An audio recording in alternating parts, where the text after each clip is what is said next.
Véritable success story de la radio Espace Guinée, les Grandes Gueules, détentrices des meilleurs scores radio en Guinée, de la meilleure émission talk show, a donné le créneau horaire du départ au bureau et du retour à la maison, récoltant depuis des années consécutives le titre d'émission la plus écoutée en Guinée, toutes catégories confondues. Un grand total de plus de 5 millions d'auditeurs ont été fidèles au talk show Les GG, diffusé jour après jour sur toutes les stations du réseau Adafo Média de 9h à 10h30, un exploit qui restera longtemps dans les annales de la bande FM en Guinée. Très nombreux à réagir à nos sujets ce matin. On va donc relayer vos réactions en début de la deuxième partie. Il faut rappeler donc nos invités dans la deuxième partie. M. Abdoulaye Ba, tête de liste UFDG à Kindia, président de la délégation spéciale donc de la ville des Agrumes, qui nous rejoindra dans la deuxième partie de cette émission. Tout comme d'ailleurs M. Ahmed Sekou Kamara, opérateur culturel, candidat sur la liste du RPG Arc-en-Ciel. Tous les deux donc dans la deuxième partie de cette émission. Ahmed Kamara, nous avons écouté M. Sayolande. Écoutez, il y a une contournante. Heureusement que cette contournante existe. Le pont s'est effondré avec des personnes, mais qui ne sont pas décédées. Dieu merci. Je souhaite que ces personnes soient sauvées. Le reste, je ne reviens pas là-dessus. J'ai horreur qu'on se moque des Guinéens. J'ai horreur. Parce que sur ce pont dont il dit fermé, il y avait 2 camions qui avaient déjà passé. Et c'est le 3e qui est descendu là-dedans. Ouais. Donc on ne peut pas me parler d'un pont fermé. Je ne perds pas mon temps sur ça. Ce que je veux tout simplement dire... Défiance, hein. Non, défiance. Écoutez, je ne perds pas... Je veux pas moi, je ne relève pas ceux qui se moquent des Guinéens. Je ne discute pas avec eux. Mais, non, sincèrement. Justement. On reviendra là-dessus. Le propriétaire en tant que juriste, vous allez nous dire tout de suite si le propriétaire du camion peut porter plainte ou pas. Ça aussi, c'est une question. Mais je veux dire aussi que le ministre Naïté a quand même du pain sur la planche. Il prend fonction dans des situations très difficiles. Ouais. J'ai essayé de... Il partait justement pour ce pont. Effectivement. Quand le pont est tombé hier, j'ai tenté de m'informer auprès de quelques cadres du département pour savoir exactement mais qu'est-ce qui ne va pas. Mais vous vous rendez compte qu'il y a un département des TP qui existe depuis des années et des années où il n'y a pas de base de données des différents travaux effectués. C'est-à-dire, quand vous venez en tant que ministre, si vous demandez tout de suite à voir la base de données, à savoir exactement quand est-ce que la route de Matoto a été faite, quelle est la situation de tel ou tel ouvrage, vous n'avez pas. Vous n'avez pas d'infos. Vous n'avez pas d'infos. Donc, c'est pour vous dire que quand vous venez, en ce moment, on vous dit, ah, monsieur le ministre, il y a un pont qui veut lâcher ici. Ah, monsieur le ministre, il n'y a pas de route sur la corniche. Ah, monsieur le ministre, à Bofa, le pont est en train de se... Non, ce n'est pas comme ça. Il faut une base de données. Ça doit être scientifique. Ça doit être scientifique. Ouais. Cette base de données n'existe pas. Il y a un ministre qui est parachuté là-bas. Ben, posez-vous la question. Ouais. Comment est-ce qu'il va faire d'abord pour faire face déjà à toutes ces situations? Ouais. Faire face à toutes ces situations demande qu'il y ait des études rapides, qu'il y ait des documents très rapidement. Mais pendant ce temps, c'est un ministre, à mon avis, qui va d'abord souffrir parce que déjà, on rentre en période de pluie et qui parle de pluie dit dégradation poussée des routes. Quand on sait que les routes en général ne sont pas bien faites, ben, je pense qu'il a vraiment du pain sur la planche et il doit accélérer ce travail. Ben, sinon, ça risque d'être difficile. Ça va être très compliqué, hein, mais bon, on compte sur lui pour relever les défis. Allez-y, Mohamed. Je reste dubitatif malgré les explications de ce directeur national parce que je ne comprends pas jusqu'à présent comment on en est arrivé à l'écroulement de ce pont. Depuis déjà plusieurs semaines, on en parle. Des dispositions, ils disent que des dispositions ont été prises. Vous avez tracé une contournante. Pourquoi ne pas obliger les automobilistes à utiliser cette contournante? Le pont qui est en voie de s'affaisser, puisqu'il y a des problèmes, pourquoi ne pas l'avoir raclé? Parce que lorsque le pont est fermé pour cause de travaux, et ensuite vous pensez que vous avez terminé, vous demandez à des usagers d'emprunter ce pont-là, il y a un tel accident, par bonheur, il n'y a pas eu de cas de mort. Mais moi, par exemple, je demanderais tout simplement au propriétaire de ce camion de poursuivre tout simplement l'État pour ce qui est arrivé. Si c'est une entreprise d'État qui est en train de travailler là-bas. Parce qu'on parle aujourd'hui de responsabilité civile. Là, au moins, c'est flagrant. Il y a cela. Maintenant, de l'autre côté, c'est la situation de ces 4 ponts. Moi, je veux bien insister là-dessus parce que c'est facile. On nous évacue toujours tout ici à l'antenne.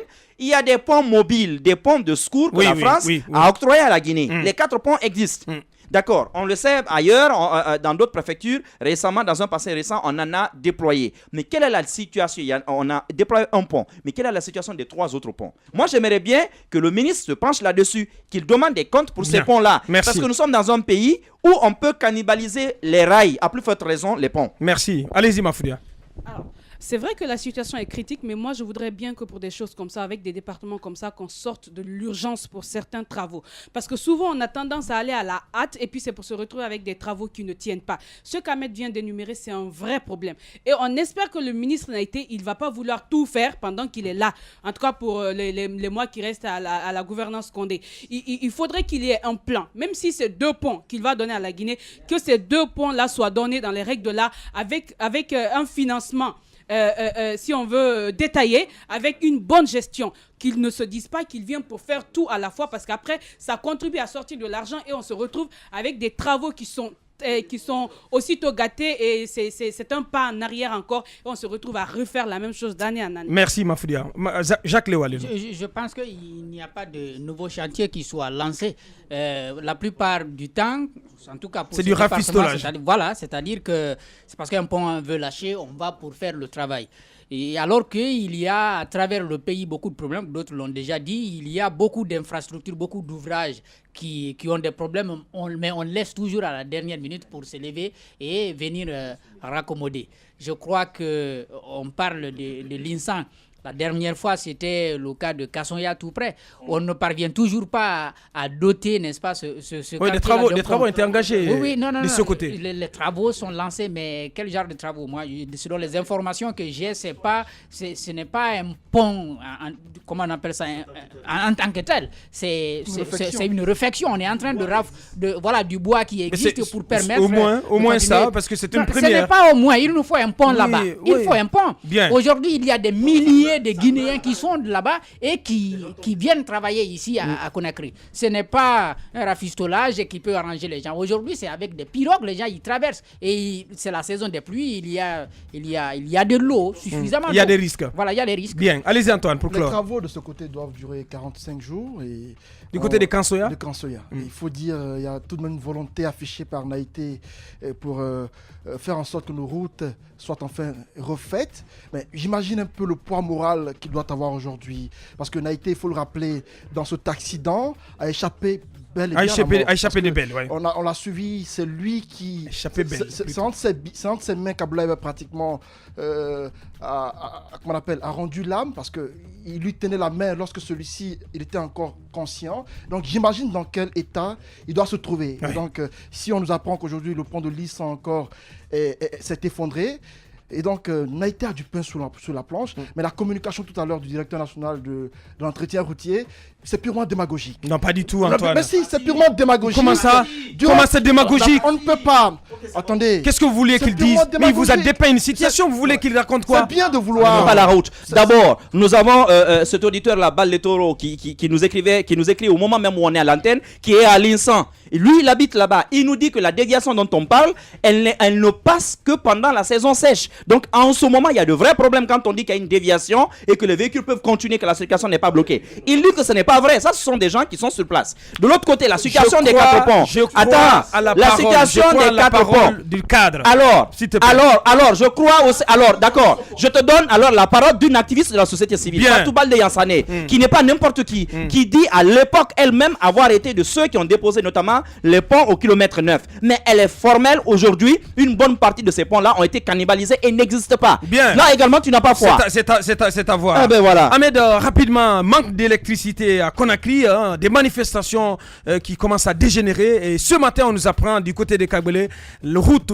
barricadée, donc pas de circulation, c'est la paralysie de ce côté. Mon frère, quand on ne peut pas, on ne peut pas. Même si vous forcez, si vous ne pouvez pas, vous ne pouvez pas. J'aime toujours répéter ce que Mohamed Kamara dit quand il est dans ce studio.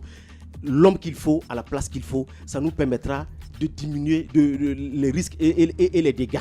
Aujourd'hui, allez du côté des Kagbelés. Voyez ce qui est en train de se passer. Depuis 5 h du matin, les routes qui sont barrées, depuis les usagers sont bloqués dans la circulation. Les gens doivent aller travailler. Il y a des malades, il y a tout.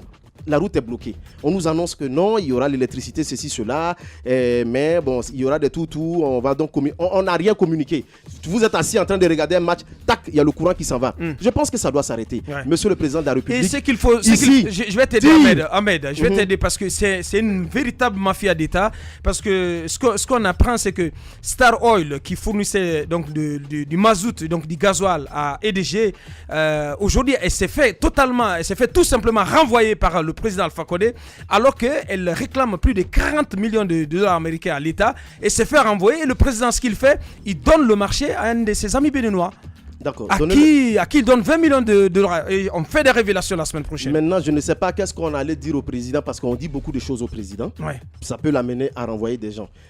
Celui qui dit que le président Alpha Condé... Vous devez non, de toute façon, on reviendra là-dessus. Celui qui dit que le président n'a rien fait dans le domaine en Guinée, je pense que c'est être aussi hypocrite. Ça, on est en Guinée, on voit... Il y a eu des investissements. Il y a eu des investissements. C'est vrai qu'on va dire qu'il n'a pas fait tout ce qu'on attendait, mais il a fait au moins un peu. Parce que quand il venait, la question de l'électricité, c'était pratiquement à terre. Ouais. Aujourd'hui, l'électricité qu'on a, c'était pas comme au moment où il venait. Il a fait des efforts. Mais là où il est en train de se planter, c'est quand il met des gens à la tête de ce département qui ne sont pas à la hauteur quand il ne met pas de bon manager. Honnêtement, M. Cheikh Sako, il n'avait plus sa place dans ce gouvernement. Non, pas Cheikh Sako. Mais pas mettre Cheikh Sako. Oui. Mais Silla. C'est lui. Non, Cheikh Silla. Talibé Silla. Je m'excuse. Ouais. Voilà. Cheikh Talibé Silla. Voilà. Bien. Voilà, donc je dis. On reparle de lui. Voilà, on reparle de lui. Dans la deuxième partie de cette émission, voilà. Franchement, on prend les torchons pour les vessies ce matin. Merci de l'attention où que vous nous regardez à la télévision. On revient dans 10 minutes pour continuer cette émission. Véritable success story de la radio Espace Guinée, les grandes gueules, détentrices des meilleurs scores radio en Guinée de la meilleure émission talk show, a donné le créneau horaire du départ au bureau et du retour à la maison, récoltant depuis des années consécutives le titre d'émission la plus écoutée en Guinée, toutes catégories confondues. Un grand total de plus de 5 millions d'auditeurs ont été fidèles au talk show Les GG, diffusé jour après jour sur toutes les stations du réseau Adafo Média de 9h à 10h30, un exploit qui restera longtemps dans les annales de la bande FM en Guinée.